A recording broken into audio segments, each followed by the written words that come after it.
immense joie que je prends la parole au nom des apprenants de la 4e cohorte du programme à l'école de la citoyenneté. Porté par le souffle de nos ancêtres, animé par le flamme vive de notre jeunesse et guidé par l'engagement de nos 3 leaders, le capitaine Ibrahim Traoré, le général d'armée Assimi Goïta et le général d'armée Abdourahmane Tchani. Nous affirmons aujourd'hui notre attachement indéfectible à un espace, l'AES. Ce triangle stratégique et historique est notre berceau commun et notre avenir souverain. Mesdames et messieurs, il est des moments où l'éducation cesse d'être une simple transmission pour devenir un acte de résistance et de refondation. L'école de la citoyenneté que nous clôturons aujourd'hui s'inscrit dans cette dynamique. Elle répond à l'urgence d'un Mali en quête de renouveau et à celle d'une AES en pleine mutation. Dans un monde traversé de crises sécuritaires, sociales et identitaires, renforcer la citoyenneté n'est plus qu'une option, c'est une urgence. Mesdames et messieurs, oui, nous sommes les privilégiés de l'histoire et du Sahel. Réunis ici, nous avons vécu une véritable métamorphose de nos esprits. Le civisme, la citoyenneté, le patriotisme, loin d'être une abstraction, ont désormais le visage burkinabé, malien et nigérien. On nous a appris à connaître et à défendre notre patrimoine commun, à faire de la cohésion sociale un rempart et de l'unité une exigence vitale. Oui, nous avons appris ici que patrie n'est pas qu'un mot, mais un feu sacré. On nous a dit, soyez les sentinelles du jour, les bâtisseurs d'un demain plus juste. Nous avons bu à la source intarissable de l'honneur et du labeur. Et nous repartons riches, outillés et armés de valeurs. Car ici, nous avons levé la tête et dit, d'une même voix, écoute Sahel, ta jeunesse est prête.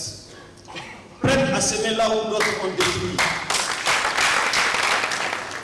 Prête à unir là où le silence a divisé. Mesdames et messieurs, notre cohorte n'a pas seulement appris, elle a aussi agi. Plantation d'arbres de l'AES, action de salubrité, appui modeste mais sincère à nos forces armées de défense et de sécurité. Autant de gestes, certes simples, mais pleins de signification.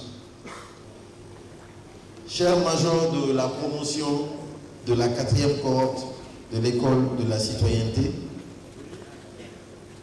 chers sortants de l'école de la citoyenneté, qui vient d'être bâtie par celui qui a fait le discours au nom de la cohorte de la refondation. Et je vous assure que vous avez posé des actes que les autres éditions n'ont pas posés.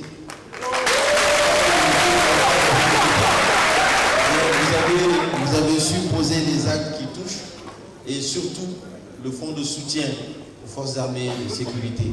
Parce qu'aujourd'hui, nous ne pourrons jamais les soutenir à la hauteur du sacrifice qu'ils sont en train de faire. Mais chacun peut poser des actes et je pense que cela est très utile.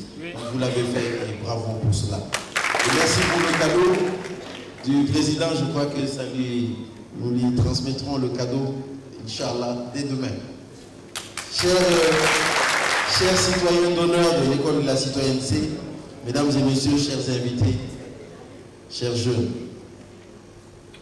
le président disait que le combat a été un combat de transformation d'idées, de mentalité au niveau de la jeunesse. Mais il a rajouté que le combat a été un combat d'éternité. Ça veut dire que ce que nous sommes en train de bâtir aujourd'hui, le ministre Ouagué le disait dans son panel, la paix n'est pas atteignable permanemment. Nous sommes des êtres humains. À chaque fois qu'on se frotte, il pourrait y avoir des conflits. Donc à chaque fois, il faut travailler à entretenir justement nos relations. Et aujourd'hui, c'est ce que vous avez commencé. Je pense que les messages qui ont été passés ici, vous l'avez bien compris. Et c'est ce que le président dit, c'est pour cela que c'est un combat pour l'éternité. Parce que tout simplement, nous devons toujours rester vigilants, prêts, toujours à passer le message et le relais à nos petits frères, à nos enfants. Parce que quoi qu'il en soit, si nous restons debout aujourd'hui, il faut qu'ils restent debout demain. Il faut que leurs descendants restent debout après-demain. Et c'est comme ça qu'une nation se bâtit, qui devient une nation forte et une nation durable. Aujourd'hui, c'est ce que nous voulons pour nos pays, de l'AIS et pour l'Afrique.